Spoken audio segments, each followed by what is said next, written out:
মুসলমান ভাইরা আমার,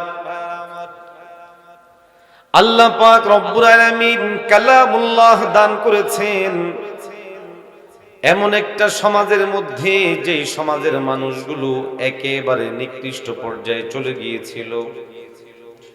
ওই সমাজের মানুষগুলোকে মানুষ বলার মতো পরিবেশ ছিল না, পরিস্থিতি ছিল না। মদ খেত তারা একেবারে স্বাভাবিক মনে করে, খুন খারাপি করত দায়িত্ব মনে করে। এই জন্য যখন কোনো মানুষ মৃত্যুবরণ করত, মৃত্যুর শোয়ায় শুয়ে যেত, যখন সে মৃত্যুর জন্য প্রস্তুতি গ্রহণ করত, নিজের সন্তানদেরকে ডেকে বলতো, আমার কলিজার টুকরা সন্তানেরা শোনো, অমুক গোত্রের মানুষদের সাথে আমাদের লড়াই চলতেছিল, যুদ্ধ চলতেছিল। আমাদের পূর্বপুরুষেরা তাদের সাথে অনেক মারামারি করেছে, শেষ করতে পারি নাই। হাতে হাত দিয়ে শপথ গ্রহণ করো, যতদিন পর্যন্ত না তাদেরকে শেষ করবা, ততদিন পর্যন্ত তোমরা ক্ষান্ত হবা না। মানুষের কাজ না, মানুষের কাজ। জোরে বলেন না, আমার কথা বোঝা যায়? বোঝা যায়? মদ খেত একেবারে পানির মতো, স্বাভাবিক খাদ্যের মতো মনে করে। মানুষের কাজ না, অমানুষের কাজ। মেয়েরাও আমাদের সন্তান, ছেলেরাও আমাদের সন্তান। ছেলে হলে এই পরিমাণ খুশি, একজনে জিজ্ঞাসা করে কই যান, হে উত্তর দে, আল্লাহ আমাকে একটা সন্তান দিছে, আসেন মিষ্টি খান। প্রশ্নের সাথে উত্তরের কোনো মিল আছে? কথা বলেন না, মিল আছে? প্রশ্ন করেছে কই যান, ও উত্তর দেয়, আল্লাহ আমাকে একটা ছেলে দিয়েছে, আসো মিষ্টি খাও। কেন?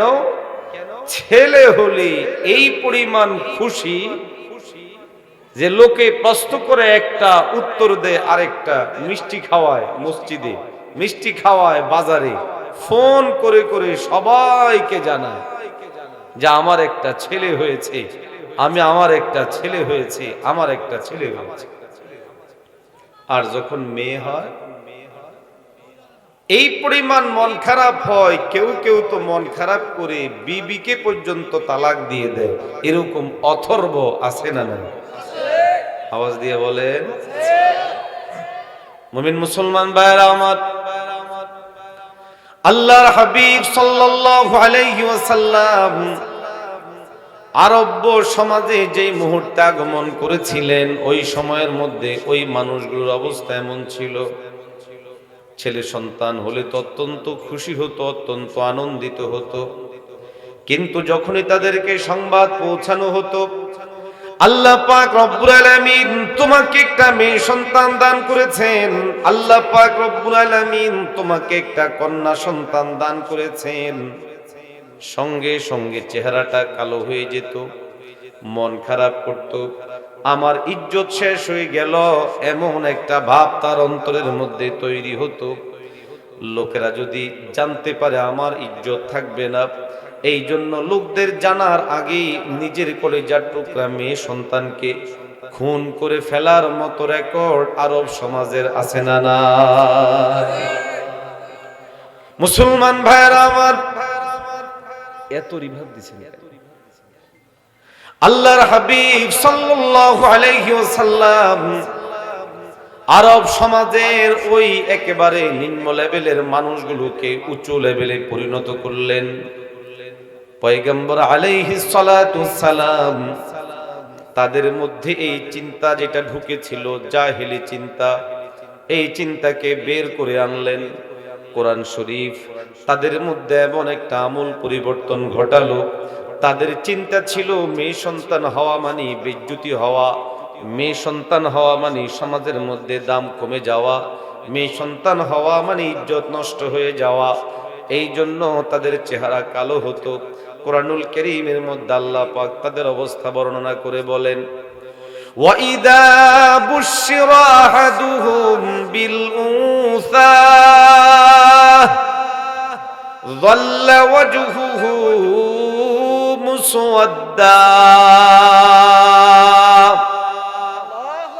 আল্লাহ পাক রব্বুল আলামিন কালামুল্লাহের মধ্যে বলেন, যখন কোনো বাবাকে সুসংবাদ দেয়া হতো, ও বাবা, আল্লাহ পাক তোমাকে মেয়ে সন্তান দান করেছেন, বাবা খুশি হওয়ার কথা, কিন্তু না না, বাবা খুশি হয় না। এই পরিমাণ রাগ করে, এই পরিমাণ মন খারাপ করে রব বলেন, সঙ্গে সঙ্গে ওই বাবার চেহারাটা কালো হয়ে যায়। মুসলমান ভাইরা আমার, শুধুমাত্র রাগ করা এবং চেহারা কালো হওয়ার মধ্যে সীমাবদ্ধ থাকলে সেটা ভিন্ন কথা ছিল, কিন্তু না, ওই বাবা তার মেয়ে সন্তানের ব্যাপারে এই পরিমাণ অ্যাগ্রেসিভ, ক্ষিপ্ত, ক্ষিপ্র, রাগান্বিত হয়ে যায়। মনে মনে স্থির করে দুনিয়া থেকে বিদায় করা পর্যন্ত আমার মন শান্ত হবে না। যেই বাবার ঔরসে এই কলিজার টুকরা সন্তান জন্মগ্রহণ করলো, ওই বাবা সিদ্ধান্ত গ্রহণ করে আমি আমার মেয়েকে মেরে ফেলবো। ও মুমিন, ওই যুগে বাঁচিয়ে রাখাটা ছিল অপরাধ, মেরে ফেলাটা দায়িত্ব। এই জন্য যদি কেউ মারতো কেউ কিছু বলতো না, কিন্তু যদি জিন্দা রাখতো তিরস্কার করত, লোকেরা যা তা বলতো। এই জন্য যারা হজ করেছেন নিশ্চয়ই জানেন, কাবা শরীফের এক কোণার মধ্যে একটা জায়গা আছে, যেই জায়গাটাকে এখনো পর্যন্ত ঘেরাও করে রাখা হয়েছে। ওই জায়গার মধ্যে মেয়েদেরকে জীবন্ত পুঁতে ফেলা হতো। এই মানুষগুলো ছিল এই পরিমাণে নিকৃষ্ট, এই পরিমাণে বাজে, এই পরিমাণে নষ্ট চিন্তার অধিকারী। আল্লাহ পাক তাদের মধ্যে কালামুল্লাহ দান করলেন, পরিষ্কার ঘোষণা দিলেন, পুরুষের যেমন বাঁচার অধিকার আছে, নারীদেরও বাঁচার অধিকার আছে। পুরুষের যেমন ভোগ করার অধিকার আছে, নারীদেরও ভোগ করার অধিকার আছে। কোরআনুল কারীম এলো, নারীদের অধিকার প্রতিষ্ঠিত করলো। আওয়াজ দিয়ে কোন ঠিক নেই? কোরআন কিছু অমানুষকে মানুষ বানালো। গোটা নারী জাতি যাদের বাঁচার অধিকার ছিল না, সেই নারী জাতিকে বাঁচার অধিকার দিল, শ্রেষ্ঠ অবস্থানে পৌঁছালো। কোরআন তাদের মাথার মধ্যে ঢুকালো, বাবা, মেয়ে সন্তান হলে মন খারাপ করো না, মেয়ে সন্তান হলে খুশি হও। যত মেয়ে সন্তান বাড়বে, লালন পালন করে বিয়ে দিবে, আল্লাহ তোমার জান্নাতে যাওয়ার পথ তত সহজ করে দিবে। আরো আসতে বলে, আপনাদের মনে হয় বিশ্বাস করতে কষ্ট হইতেছে, হওয়াটাই স্বাভাবিক। কারণ আমরাও এমন এক যুগে এসে এখন পড়েছি, যেই যুগে মেয়ে হওয়া দোষ। কথা বলে না? আপনাদের এলাকায় দোষ নাই? বাংলাদেশের বহু মেয়ে, অনেকই গিয়া ভাই রিভার্ব একটু কমায়, বহু মেয়ে তার দাম্পত্য জীবনের পেরেশানির বড় একটা কারণ হলো মেয়ে সন্তান হয় কেন, মেয়ে সন্তান হয় কেন। এই জন্য স্বামীয়ে বকে, শাশুড়িয়ে বকে, শ্বশুর বাড়ির লোকেরা বকে, আশপাশের লোকজন বকে। শুধু বকাঝকা করার মধ্যে সীমাবদ্ধ নয়, তালাক দেওয়ার মতো ঘটনাও আমাদের সমাজের মধ্যে আছে না নাই? ও ভাই, নিজের বিবেককে প্রশ্ন করুন। সন্তান দেওয়ার মালিক কে? আরো আসতে বলে, আরো জোরে বলেন, কে? সন্তান দেওয়ার মালিক যখন আল্লাহ, ওই সন্তান ছেলে হবে না মেয়ে হবে আপনি জানেন? আমি জানি? আমি বানাই? আমার স্ত্রী বানায়? কে বানায়? মহব্বতের সাথে জোরে বলেন, কে? মুমিন মুসলমান ভাইরা আমার, কিন্তু অত্যন্ত পরিতাপ এবং দুঃখের বিষয় হলো এই, অনেক মহিলা ফোন করে বলে, হুজুর আমার সব শেষ। কি হয়েছে? আল্লাহ পাক আমাকে পরপর কয়েকটা মেয়ে সন্তান দিয়েছেন, এই জন্য আমার শাশুড়ি রাগ, শ্বশুর ক্ষিপ্ত, শ্বশুর বাড়ির লোকজন আমার স্বামীকেও যাতা বলে, আমাকেও যাতা বলে। একটা পর্যায়ে আমার স্বামী আমাকে তালাক দিয়ে দিছে, এমন ঘটনা আছে না না? মুসলমান ভাইরা আমার, আল কোরআনুল কারীম লোকদের মাঝে ভাবনাকে সম্পূর্ণভাবে পরিবর্তন করে দিয়েছে। ইসলাম মুসলমানিত্ব মানুষের মাঝে একেবারেই প্রমাণিত হওয়া, মানুষের মাঝে ছড়িয়ে পড়া, এই ধারণাকে ভুল বলে বরং ইসলাম বলে, ও দুনিয়ার মানুষ, তোমাদের মধ্য থেকে আল্লাহ যাদেরকে যেই সন্তান দান করেছে জেনে রাখো, এই সন্তানগুলো তোমাদের জান্নাতে যাওয়ার মাধ্যম।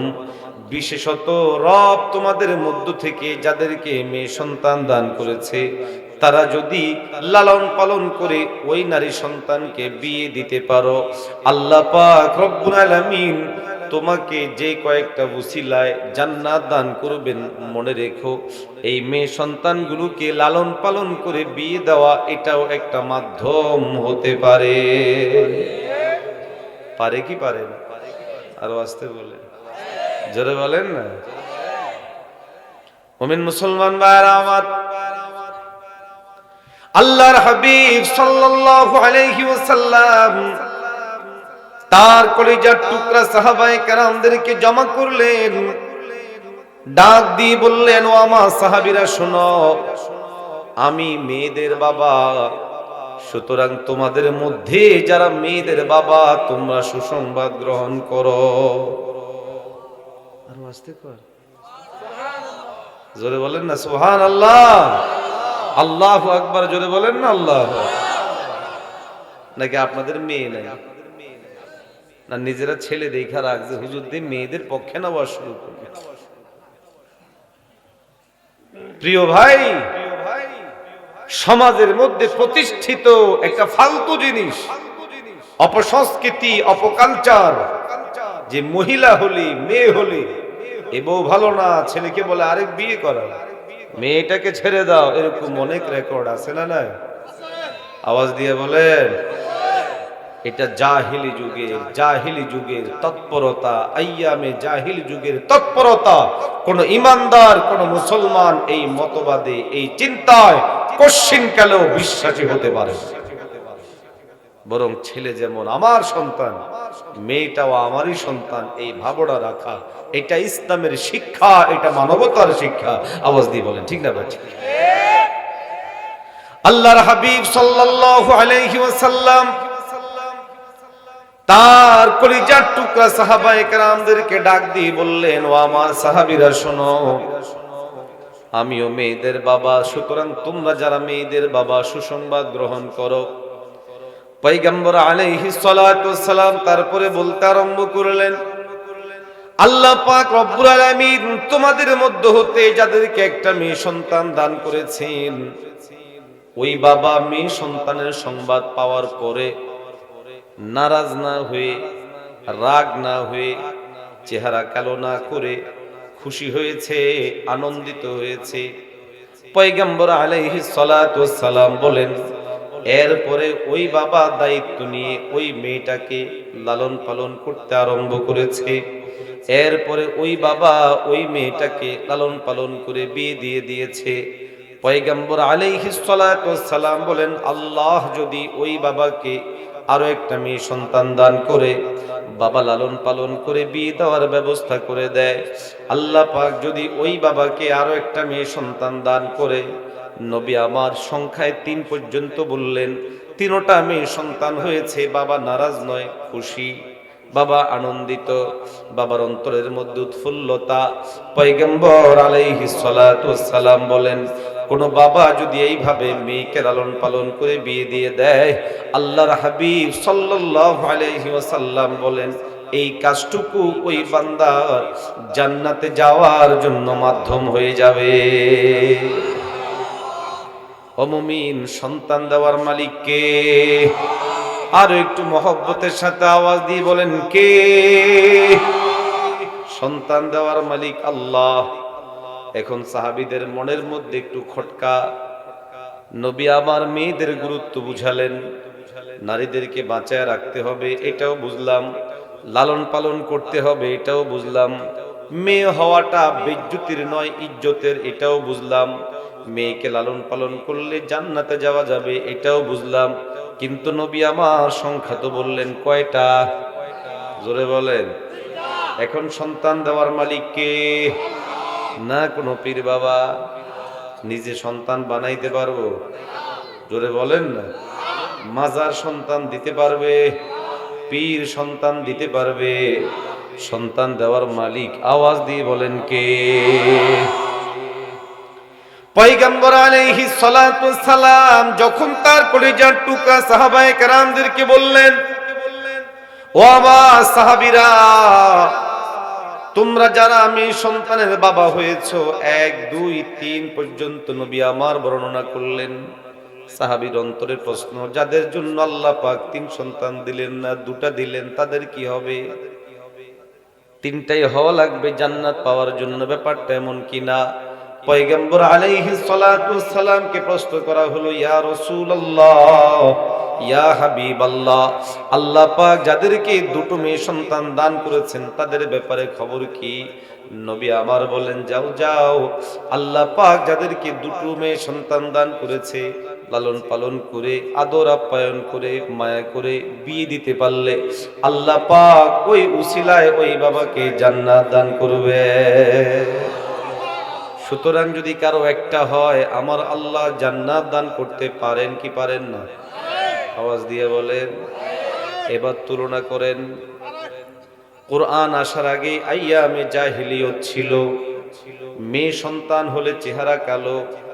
কোরআন এলো, জমানা পরিবর্তন হলো, কোরআন বলে তোমার মেয়ে সন্তান হয়েছে, খুশি হও, সন্তান আমি দিই নাই, আমি বানাই নাই, দিছেন কে? ইসলাম আসার আগে, কোরআন আসার আগে আরব্য সমাজের অবস্থা ছিল এই, বাবার চেষ্টা থাকতো, সিদ্ধান্ত থাকতো, যেই কোনো মূল্যেই হোক আমি আমার এই মেয়েটাকে মারতেই হবে, না মারলে ইজ্জত চলে যাবে।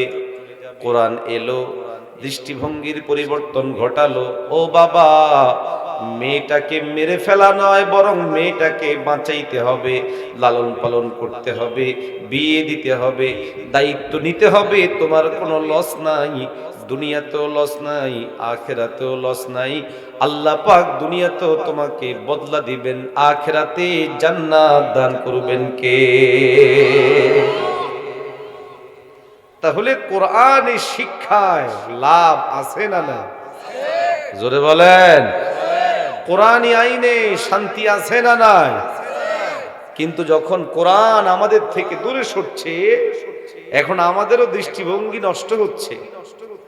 মেয়ের বাবা যে হয়, বাজারে গেলে, কি আব্দুল খালেক ভাই কেমন আছেন? মন ভালো নাই, শুনলাম আপনার নাকি বাচ্চা হয়েছে। কে বলে এইসব কথা? কেন বলতে চায় না? এই জোয়ান, এই যুবক, কই যাও বাবা? ছুটি নিয়ে যাও। মাঝে মধ্যে আঙ্গুল দেখে ছুটি নিয়ে, দূর থেকে আসছে কিছু কথা বলার জন্য, উঠলে খারাপ লাগে না? মাজুরে বলেন না, আপনার রাগ নেই কি আমার উপর? আপনাদের গায়ে পড়তেছে কথাগুলো।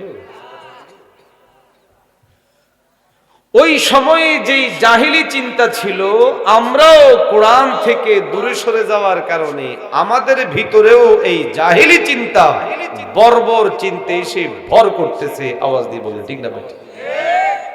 নাইলে সন্তান দেয় আল্লাহ, বউকে তালাক দেয় কেন?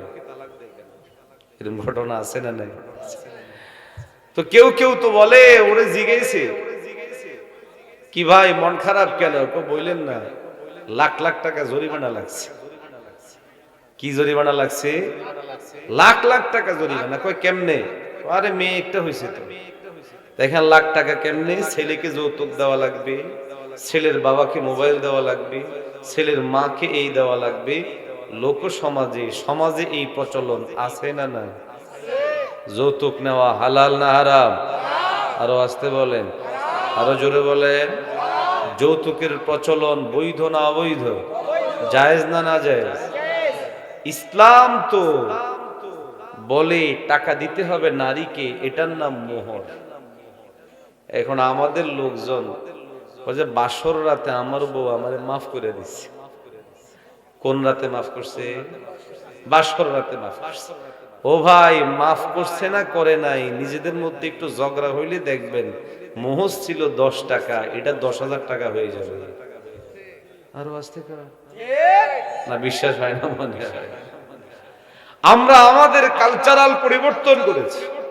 সংস্কৃতি নষ্ট করেছি, কোরআন ছেড়ে দিয়েছি, কোরআনের শিক্ষা বন্ধ করেছি, কোরআনের আইনানুগ প্রয়োগকে আমাদের সমাজ থেকে উঠিয়ে দিয়েছি, আইন ভিন্নদের বানিয়েছি, ইংরেজদের আইন দিয়ে রাষ্ট্র চলে, কুফফারদের প্রচলিত শিক্ষানীতি দিয়ে আমার সন্তানের শিক্ষানীতি চলে, আমার অর্থনীতি কুফফারদের দেওয়া সুদের উপর চলে, আমার সমাজনীতি কুফফারদের সমাজের উপর ভিত্তি করে প্রতিষ্ঠিত হয়, আমার সভ্যতা আমার সংস্কৃতি যখন বেঈমানদের প্রদত্ত ওই সমস্ত জিনিস দিয়ে প্রণীত হয়, নির্মিত হয়, আমার সন্তান আমার সমাজ যখন গড়ে ওঠে পশ্চিমা ধাসে কুফরিদের বিভিন্ন মতবাদে ফলাফল হয়, আমার সন্তান ঈমান থেকে দূরে যায়, আমার সন্তান ইসলাম থেকে দূরে যায়। ও তরুণেরা, ও যুবকেরা, ও বৃদ্ধ বাবারা, দীপ্ত শপথ নিতে হবে, কোরআনী সমাজ চাই, কোরআনী ব্যক্তিত্ব চাই, কোরআনী আইন চাই,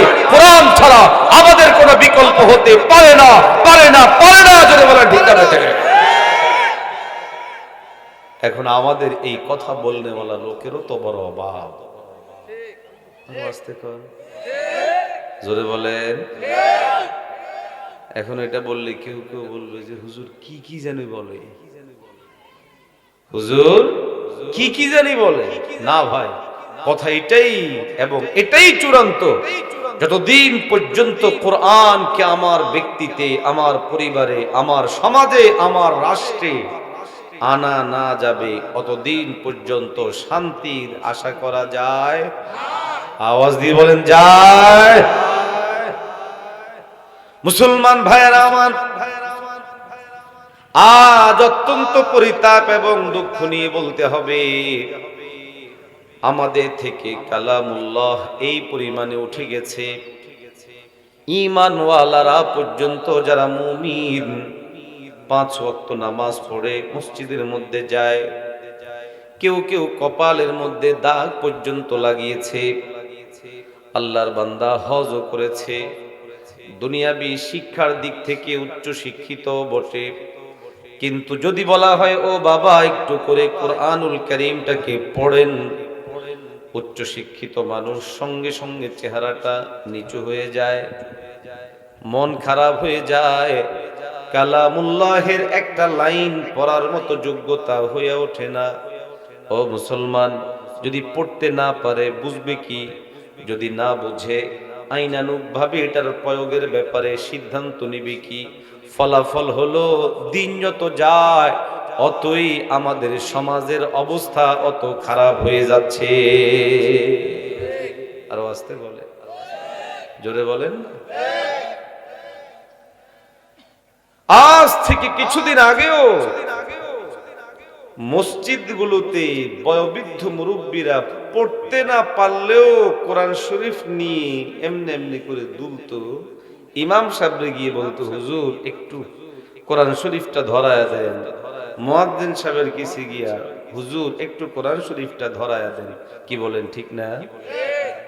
বাড়ি ঘরগুলোতে গুনগুন গুনগুন করে মুরব্বীদের আওয়াজ হতো, পড়তে পারে না খুব বেশি ভালো করে, কিন্তু অন্তরের মধ্যে জ্বালা আছে, বয়স হয়ে গেছে, আমি তো কোরআন শরীফ পড়তে পারি না, বয়স হয়ে গেছে, আমি কোরআন শরীফ পড়তে পারি না। আমরাও নিজেদের 2 চোখে বহু মুরব্বী বাবাকে দেখেছি কোরআন পড়তে না পারার অন্তরের জ্বালার কারণে মসজিদে বসে বসে কান্দে, ঘরে বসে বসে কান্দে। কেন?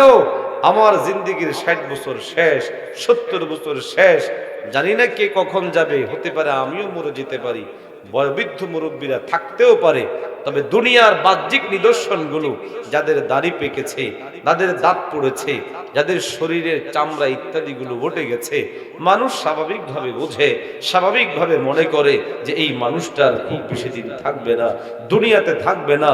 তো বয়োবৃদ্ধ অনেক মুরব্বী বাবারা চোখের পানি ফেলে কোরআন শরীফটাকে হাতে নিয়ে, আল্লাহ পড়তে তো পারি না কিন্তু এরপরেও চেষ্টা করত। কিন্তু এখন সমাজ এমন হয়েছে, ঘরগুলো থেকে গুনগুনে গুনগুনে কোরআন শরীফের আওয়াজ আসার জায়গায় গানের আওয়াজ আসে।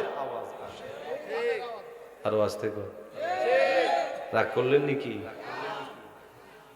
কোরআন শরীফ রাখার জায়গাগুলো টেলিভিশন দখল করে নিয়েছে।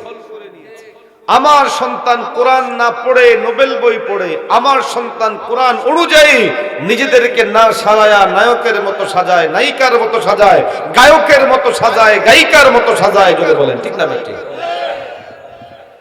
মুসলমান ভাইয়েরা আমার, আল্লাহ পাক রব্বুল আলামিন আমাদেরকে কালামুল্লাহ দান করেছেন।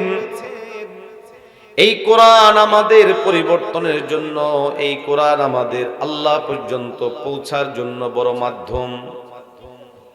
আল্লাহ পাক রব্বুল আলামিন কালামুল্লাহের পরতে পরতে এই বিষয়গুলোকে জানান দিয়ে দিয়েছেন।